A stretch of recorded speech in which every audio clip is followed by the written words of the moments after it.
Hello guys, स्वागत है आप सभी का आपके अपने YouTube channel GS from basics में। और आज हम लेके आए हैं करंट अफेयर 22 अप्रैल 2022 के सभी इंपॉर्टेंट क्वेश्चन। तो चलिए शुरू करते हैं आज की वीडियो। तो देखते हैं पहला क्वेश्चन है हमारा। 21 अप्रैल 2022 को प्रधानमंत्री ने गुरु तेग बहादुर के कौन से प्रकाश वर्ष के अवसर पर लाल किले से राष्ट्र को संबोधित किया। तो अभी हाल ही में अगर देखा जाए गुरु तेग बहादुर की जयंती मनाई गई है, और अगर बात आती है इसको मनाया गया है, हम अगर बात करें प्रकाश वर्ष, तो ये बना है 400वां प्रकाश वर्ष। तो 400वां प्रकाश वर्ष अगर देखा जाए मनाया गया है। और अगर बात करी जाए गुरु तेग बहादुर जो थे वो सिखों के 9वें गुरु थे, और इन्हीं की 400वें प्रकाश वर्ष पर एक सिक्का लॉन्च किया गया है जो है 400 का सिक्का। और लाल किले से क्यों नरेंद्र मोदी जी ने इन्हें यहाँ पे राष्ट्र को संबोधित किया है, क्योंकि लाल किले में ही औरंगजेब ने इन्हें फांसी दी थी। सिखों के पहले गुरु गुरु नानक देव थे। सिखों के 10वें गुरु गुरु गोविंद सिंह थे। सिखों को कृपाण रखने का अधिकार अनुच्छेद 25 में दिया हुआ है। और अगर बात करी जाए वीर बाल दिवस कब मनाया जाता है, 26 दिसंबर को। गुरुमुखी लिपि जैसे अगर बात करी जाए तो ये हमारी पंजाबी भाषा की लिपि है, और ये हमारे गुरु अंगद जी से संबंधित है। खालसा पंथ की जो स्थापना हुई है वो 1699 में की गई है। तो ये इस क्वेश्चन से रिलेटेड सभी इंपॉर्टेंट पॉइंट्स है जिन्हें आप ध्यान से देखिए। अगला है हमारा नेक्स्ट क्वेश्चन। अगला क्वेश्चन देखते हैं। विजडन ने किन दो भारतीय खिलाड़ियों को वर्ष 2022 के लिए क्रिकेटर ऑफ द ईयर चुना है। तो यहाँ विजडन की बात आती है, ये हमारे सभी खिलाड़ियों को चुनता है। इसमें से ये कुल 5 खिलाड़ियों को चुनता है, जिसमें से अगर देखा जाए 2 कितने हैं भारतीय, और 2 भारतीयों में बात आती है रोहित शर्मा और जसप्रीत बुमराह। और इनके अलावा अगर बात करी जाए तो ये तो हो गए भारतीय, और इनके अलावा एक है कानवे, कानवे है न्यूजीलैंड के। दूसरे हैं रॉबिन्सन, रॉबिन्सन है इंग्लैंड के। और तीसरी अगर देखा जाए जो कि एकमात्र महिला है, डेन वॉन। तो डेन वॉन एकमात्र महिला है कहाँ की, साउथ अफ्रीका यानी कि दक्षिण अफ्रीका का। अगर हम बात करें लीडिंग क्रिकेटर का अवार्ड किसे मिला है, तो जो रूट को मिला है। World game athlete of the year, इसका अवार्ड अगर बात आती है तो पीआर सर्वजेश को मिला है, ये हॉकी के हैं। फिर बात आती है ICC women cricketer of the year, इसका अवार्ड जो है वो स्मृति मंधाना को मिला है। BBC India sports person of the year, इसका अवार्ड मिला है मीराबाई चानू को, जो कि वेट लिफ्टिंग से संबंधित है। 2021 में मिताली राज को मेजर ध्यानचंद पुरस्कार मिला है। ये अगर देखा जाए कुल 12 लोगों को मिला है, और कुल 12 में एकमात्र क्रिकेटर हैं मिताली राज। तो यहाँ इसी वजह से ये सभी इंपॉर्टेंट पॉइंट्स इससे रिलेटेड हैं, ये आपको ध्यान रखना है। नेक्स्ट है हमारा अगला क्वेश्चन। 3 अप्रैल 2022 में भारत सरकार के प्रधान वैज्ञानिक सलाहकार के रूप में किसे नियुक्त किया गया है। तो अगर बात आती है यहाँ पर हमारे बने हैं डॉक्टर अजय कुमार सूद, और इन्हें जो बनाया गया है वो बनाया गया है के विजय राघवन के स्थान पर। तो ये हमारे पूर्व देखने को मिलते हैं, और अगर इनकी बात आती है तो ये हमारे वर्तमान देखने को मिलते हैं। तो के विजय राघवन के स्थान पर किसे बनाया गया है, अजय कुमार सूद को। और अगर हम बात करें भारत के मुख्य आर्थिक सलाहकार कौन है, तो अनंत नागेश्वर। और अगर बात करी जाए इसरो के 10वें अध्यक्ष अभी बने हैं सोमनाथ। जेएनयू की पहली महिला अध्यक्ष बनी है शांति श्री। और जूलॉजिकल सर्वे ऑफ इंडिया की अगर बात करी जाए तो इसकी पहली महिला अध्यक्ष बनी है धृति बैनर्जी। और जूलॉजिकल सर्वे ऑफ इंडिया का जो मुख्यालय है वो हमारा कहाँ पर है, कोलकाता में। तो कोलकाता में इसका मुख्यालय देखने को मिलता है, और इसकी पहली महिला अध्यक्ष कौन बनी है, धृति बैनर्जी। नेक्स्ट है हमारा अगला क्वेश्चन। 21 अप्रैल 2022 को राष्ट्रीय जांच एजेंसी एनआईए का कौन सा स्थापना दिवस मनाया गया। तो अभी हाल ही में मनाया गया है एक स्थापना दिवस, और ये स्थापना दिवस अगर बात करी जाए तो 13वां स्थापना दिवस था। और इसकी जो अध्यक्षता करी थी वो हमारे गृह मंत्री, होम मिनिस्टर की अगर बात करी जाए तो अमित शाह द्वारा की गई थी। तो एनआईए राष्ट्रीय जांच एजेंसी, इसका 13वां अगर देखा जाए स्थापना दिवस मनाया गया। डीआरडीओ की अगर बात करी जाए तो ये 1958 में बना था, और इसके जो अध्यक्ष है वर्तमान में वो है सतीश रेड्डी। और अगर बात आती है एनडीआरएफ जो कि 2005 में बना था, इसके अध्यक्ष है अतुल करवाल। नेक्स्ट है सीआरपीएफ। तो सीआरपीएफ की जो स्थापना हुई थी वो 1930 में हुई थी, और इसके अध्यक्ष है कुलदीप सिंह। और अगर बात करें हम बीआरओ, जो हमने कल बात भी करी थी बीआरओ की, तो बीआरओ बॉर्डर रोड ऑर्गेनाइजेशन, इसकी स्थापना 1960 में हुई और इसके जो वर्तमान में अध्यक्ष है वो कौन है, राजीव चौधरी। और कल हमने देखा था एक प्रोजेक्ट योजक भी चलाया जा रहा है, जो हमारा अगर देखा जाए विश्व की सबसे ऊंची सुरंग संकुला दर्रे पे जिसका निर्माण हो रहा है। नेक्स्ट है हमारा अगला क्वेश्चन। 5 अप्रैल 2022 को केंद्रीय मंत्री डॉक्टर वीरेंद्र कुमार ने कहां से डॉक्टर अंबेडकर उत्कृष्टता केंद्र योजना का शुभारंभ किया है? तो इसकी जो शुरुआत हुई है वो अभी हम बात करें तो बनारस से हुई है। और बनारस में अगर देखा जाए एक कॉलेज है हमारा बनारस हिंदू यूनिवर्सिटी बीएचयू, और बीएचयू की जो स्थापना हुई थी वो मदन मोहन मालवीय और एनी बेसेंट के द्वारा की गई थी।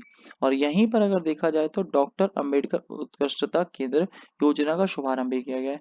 और इस योजना के अंतर्गत जितने भी अनुसूचित वाले लोग हैं उन सभी को सिविल सेवा की तैयारी के लिए 75,000 रुपए की राशि दी जाएगी, और ये उन्हें जीवन में केवल एक बार मिलेगी।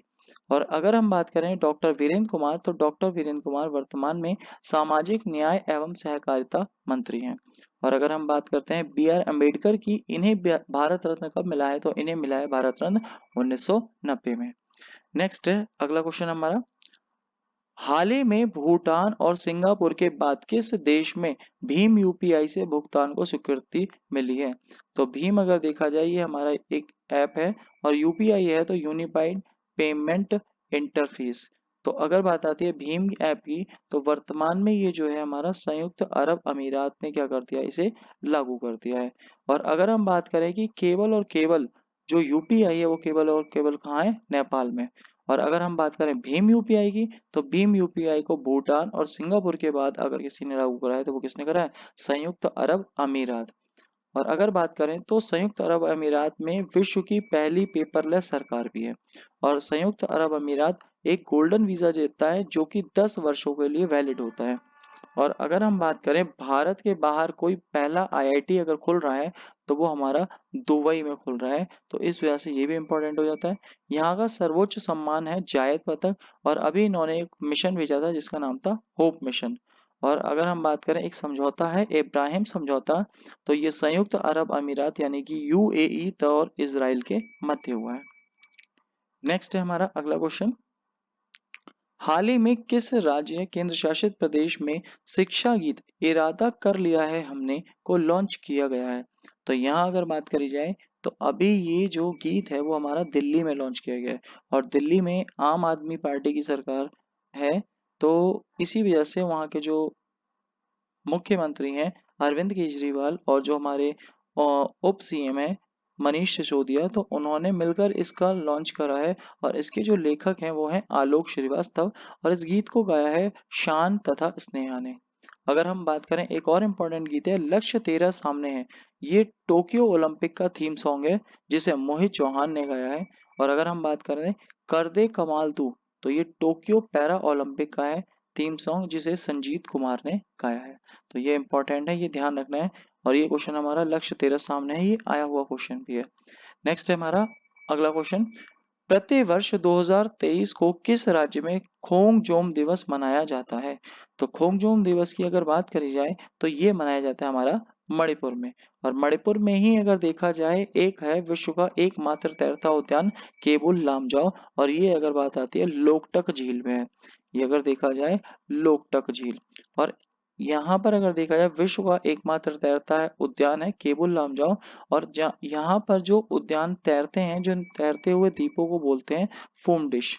तो फोमडिश की अगर बात करी जाए फोमडिश क्या है, तो फोमडिश तैरते हुए द्वीप हैं जो कि लोकटक झील में तैरते हैं। और ये झील हमारी कहाँ पर है, मणिपुर में। और मणिपुर में अभी कौन सा त्योहार मनाया गया है, खोंगजोम दिवस त्योहार मनाया गया है। नेक्स्ट अगला क्वेश्चन है हमारा। 14-15 मई 2022 को पहला अतुल्य भारत अंतरराष्ट्रीय सम्मेलन 2022 का आयोजन कहाँ किया गया है? तो अभी ये अतुल्य भारत है, तो टूरिज्म को बढ़ावा देने के लिए किया गया है। और ये इसकी जो आयोजन हुआ है ये मुंबई में हुआ है। और ये इसका जो मेन उद्देश्य है वो क्रूज पर्यटन को विकास के लिए है।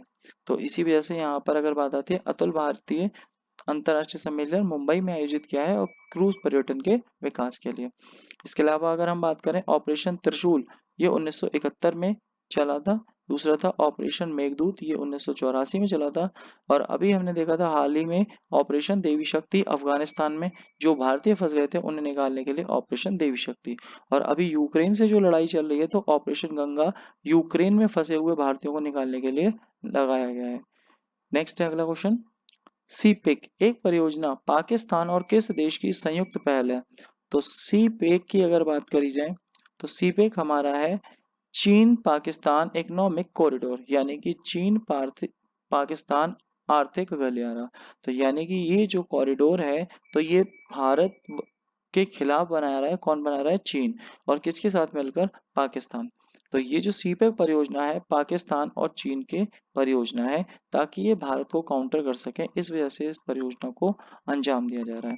ताकि अगर देखा जाए जो चीन है वो कहीं ना कहीं अरब सागर में पहुंच जाए और पूरे विश्व में कहीं ना कहीं बिजनेस को अपने बढ़ाए। तो इस वजह से चीन ने पाकिस्तान के साथ ये योजना शुरू करी है, सीपेक। तो आज के ये हमारे सभी इंपॉर्टेंट क्वेश्चन है। और आज का सवाल है हमारा, पृथ्वी दिवस कब मनाया जाता है? तो इसका आपको आंसर देने हैं कमेंट बॉक्स में। और इसके अलावा ये हमारा टेलीग्राम ग्रुप है, ये फेसबुक पेज है। तो आप हमें फेसबुक पे और टेलीग्राम पे भी ज्वाइन कर सकते हैं, साथ ही साथ आप हमें व्हाट्सएप ग्रुप पर भी ज्वाइन कर सकते हैं। तो आज की वीडियो में इतना ही गाइस। और अगर वीडियो अच्छी लगे तो प्लीज़ इस वीडियो को लाइक करें, शेयर करें, कमेंट करें। तो आज की वीडियो में इतना ही गाइस, थैंक यू गाइस।